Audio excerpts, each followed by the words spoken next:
நம்ம காயரப்பட்ட முருகன் கோயில் இருக்குல்ல, அங்க இருந்து நம்ம சத்தாச்சேரி கலெக்டர் ஆஃபீஸ் வரைக்கும் போறதுக்கு ஆட்டோல எவ்வளவு ஆகும்? நடந்து போனா டிக்கெட் எவ்வளவு ஆகும்?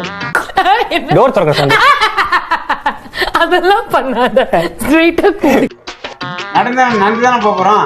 டிக்கெட் எவ்வளவு ஆகும்? ஓஹோ, எனக்கு நிறைய வேலை இருக்குன்னு தெரிஞ்சுக்கிட்டு வலுக்கட்டாயமா உங்களுக்கு டிக்கெட் எதுக்கு வாங்குறான்? நந்து பாத்துக்க டிக்கெட் வாங்குறான். ஆட்டோல பாத்துக்கு 20 ரூபா வாங்குறான். அப்படி இல்லைண்ணா, இப்ப ஆட்டோல 20 ரூபாய் வாங்குறாங்க. நம்ம நடந்து போனா டிக்கெட் எவ்வளவு ஆகும்? டிக்கெட் எவ்வளவு நேரம் ஆகுன்றியா? டிக்கெட் எவ்வளவு வாங்குவாங்க நடந்து போறதுக்கு? நம்ம இங்க காயரப்பட்ட முருகன் கோயில இருந்து கலெக்டர் ஆஃபீஸ் வரைக்கும் நடந்து போறோம்னா டிக்கெட் எவ்வளவு ஆகும்?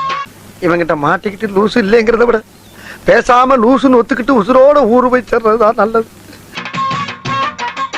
பஸ்ல சொல்றேன், ஆட்டோல சொல்றேன். நடந்து போனா எவ்வளவு ஆகும்? ஐயோ பாவம், அவரே கன்ஃபியூஸ் ஆயிட்டாரம்மா. நடந்து போனா ஒரு 100 ரூபா வாங்குவான், 50 ரூபா வாங்குவான். நடந்து போனா டிக்கெட் 100 ரூபா வாங்குறாங்க. இப்ப நான் நீங்க சரி கலெக்டர் ஆஃபீஸ் போற ஆளுங்க, நான் இங்க முருகன் கோயில இருந்து நம்ம புது பஸ் ஸ்டாண்ட் வரைக்கும் போறேன். அங்க அதுக்கு எவ்வளவு வாங்குவாங்க டிக்கெட்?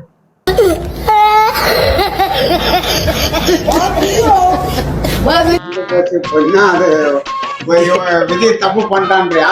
விஜய் இல்லனா சம்பந்தம் எல்லாம் பேசிட்டு இருக்கீங்க. சபதல பாடவும் செய்வேன். சேலையில வீடு கட்டவா சார், நீங்க பண்ணி நானும் பண்ணுவேன். யார் நல்லது பண்றாங்களோ அவங்களுக்கு தானே ஜனம் ஓட்டு போடுறாங்க. இந்த கேள்வி நீங்கள் தவிர்க்க வேண்டும். அது எல்லாம் எதுவுமே இதை வந்து நம்ம குறிப்பிட்ட ஒரு ஆள் மேல டார்கெட் பண்ண கூடாது. ஆளுக்கு பெரிய நீங்க தான் பெரிய அறிஞர்கள், பிறக்கும் போதே 6-7 மூளை வச்சு உங்களுக்கு படைச்ச மாதிரியும் நாங்கெல்லாம் களிமண் நம்ம வச்சிருக்கிற மாதிரி மண்டைக்குள்ள ஒழுங்கா இருக்கணும். ஆமா.